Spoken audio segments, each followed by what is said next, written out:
Ал құрметті ауылдың тұрғындары, құрметті туысқандар, менің аты-жөнім Мұхибек Ауыл, фамилиям Мұхибек. Мен Қытай Халық Республикасында туып өстім. 29 жасында келдім. Биыл 25 жыл болады мен Қазақстанға келгеніме.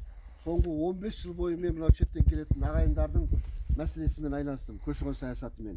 Құлыбаев, Мәсімов дегендер Жаңаөзеннің оқиғасын осы қандастарға жауап көшті 2 рет тоқтатуға оқталдым. Мен сол 2 рет қатерден алып қалдым. Мен 15 жылдан бері қарай мәжілістің жұмыс тобында отырып сол көші-қон үрдісін реттейтін заңдарды талқылауға қатысып келе жатырмын.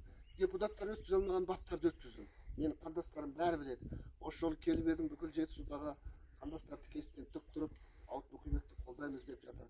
Тек қана Жетісу емес, сонау солтүстік облыстардағы, Шығыс Қазақстандағы, Арқадағы жігіттердің бәрі үндеу жасап қолдаймыз деп жатыр енді. Бұл еңбектің нәтижесі деп білемін. Мен сіздердің білмеулеріңіз мүмкін, оған мен ешқашанда сіздерді кінәлай алмаймын. Мен бірінші рет кетіп бара жатырмын сайлауға. Мен Нұр Отан партиясында 6 жыл жұмыс істедім. Аманат алғанда да істедім.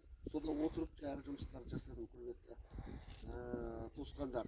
Енді мен сайлау алды бағдарламам 15 баптан тұрады. Оның бәрін айтып сіздердің уақыттарыңызды алмайын. Осы жерде қыздар көп екен, әйелдерге қатысты жерін айтайын. Мынау әйелді жарты әлем дейміз бәріміз. Ойбай, әйелдерді құрметтеу керек, әйелдерді үйту керек деп сайрағанда ауыз-ауызда тиместер еді, ең алдымен депутаттар. Бірақ солардың пенсия жасына апарып 61 жас қылып қойды. Қазір келесі жылы 62 жас, оның арғы жылы 63 жас жасаймыз.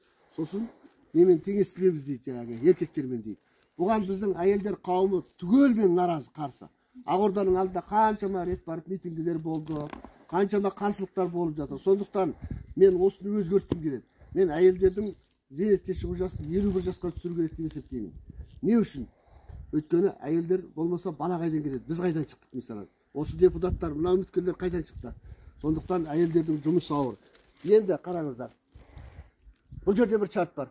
Әйелдер бала туу керек. Бізде бойдақ әйелдер бар. Баласы жоқ әйелдер бар. 61 жасында шыға берсін. Ал бір балалы болса 60 жасқа түсірейік жасын 10% зейнетақысына қосып берейік. 2 бала туса 59-ға түсірейік. 20% қосып берейік зейнетақысына. Осылай бір баладан көбейген сайын 10%-дан қоса берейік. Сонда 10 бала тапқан адам, 10 баладан жоғары тапқан адам 51 жасқа тура келеді екен. 10 баладан жоғары тапқан әйелдер 51 жаста шыға берсін да, зейнетақысын 2 еселеп ала берсін. Сонда біз бұл жерде 2 нәрседен ұмытамыз, құрметті ханымдар. Ол қандай? Біріншісі, біз әйелдердің жаңағы арман талабын орындаймыз. Пенсия жасымызды төмендетіңдер деген. Төмендеткенде келістіріп отырып төмендетеміз. Екіншісі, біздің халықтарымыз аз. Оған қайыр далада әлі 20 миллионға жеткен. Көрші қырғыз 43% өсті 30 жылда. Өзбектер 59% өсті. Тәжік, кедей, менсінбейді. Олар 65% өсті 30 жылдың ішінде. Ал Әзербайжандар 37% өсті. Қазақстандықтардың қанша пайыз өскенін білесіздер ме? 12%. Туғаннан шетке кетіп жатқаны көп. Сондықтан біз осы мәселені осыған дейін ешкім көтерген жоқ. Мен Құдай бұйырса өткізем деп есептеймін. Менің ұраным, сіздер мына үміткерлердің мәжіліске түсіп жатқан ұрандарын көріңіздер. Әкесінің атын ұран қылыпты бір кандидат. А менің ұраным мынау. Мәжіліс беделді болсын десеңіздер, заңдар кемелді болсын десеңіздер, маған Ауыт Мұхибекке дауыс беріңіздер. Мен бұрын соңды болмаған депутат боламын. Өйткені мен парламентті білем. Мен Ақордаға шейін кірдім, мен өкіметке шейін кірдім.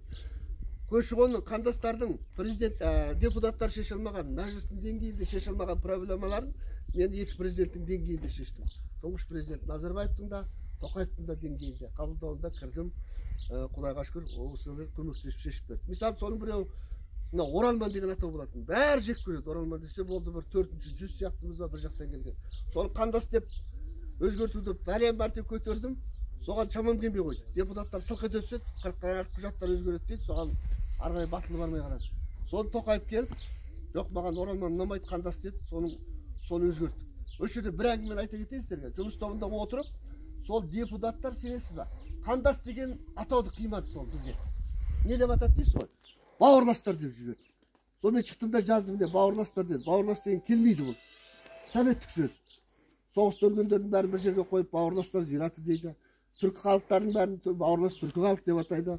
Сондықтан бұл келмейді деп мен мәжіліс Тоқаевты тыңдамады деген мақала жаздырып Абай газетке. Бергі Уәли деген көмекшісінің WhatsApp-ына жібердім. Мен президент айтшы деп. Ертесі президент твиттеріне жазып шықты. жет атасын білетін халыққа қандас деген ұғым жарасады деді. Түстен кейін барсақ қайтадан өзгертті. Әлгі отырып алған депутаттардың біреуі же қашып кеткен. Көрдіңіздер ма? Мен көші-қон жөнінде 4 том кітап жаздым әзірге дейін. Біріншісі көшке күмеш, екіншісі заң түзелді, қандасым сенде түзел, үшіншісі оралман емес қандаспыз. Енді 4-түсін шығарам, құдай болса 600 беттік. Оның аты шет жұртта қазақ қалмасын деп аталады. Я, шетте 8 миллион қазақ бар.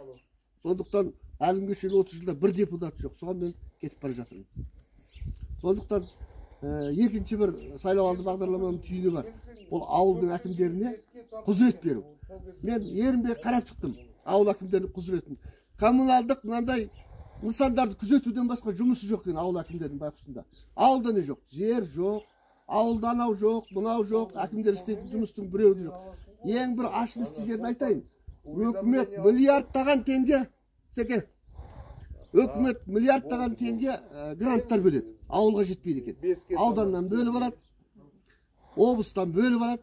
Мен бұл жүйені бұзам, барсам, қайту керек. Мысалы, көп балалы аналарға жәрдемақы береді ғой жаңағы. АСП дейсіздер ғой. Соны өзіңізге келіп түседі ғой.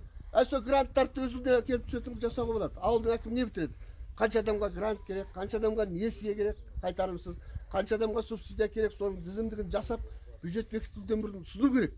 Содан кейін ол ауданға да соқпай, облысқа да соқпай, адамдардың өзіне келіп, сол қажет қылған адамдардың өзіне келіп түсіру керек деп есептеймін.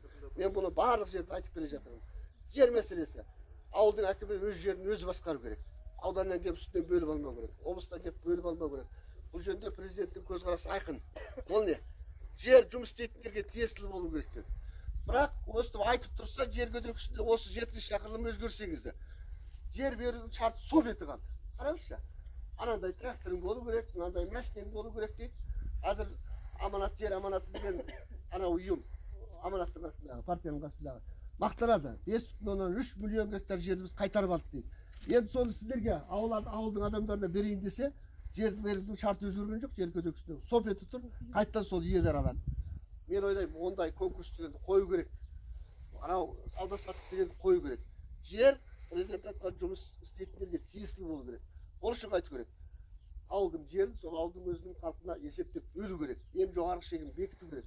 Бір ауылдың жерін 2-3 адам ғана басып алған не деген сұмдық ол? Мынандай трактор әкел, машина әкел дегенді қою керек. Сіз осыны жазбай ақ қойшы, бәрін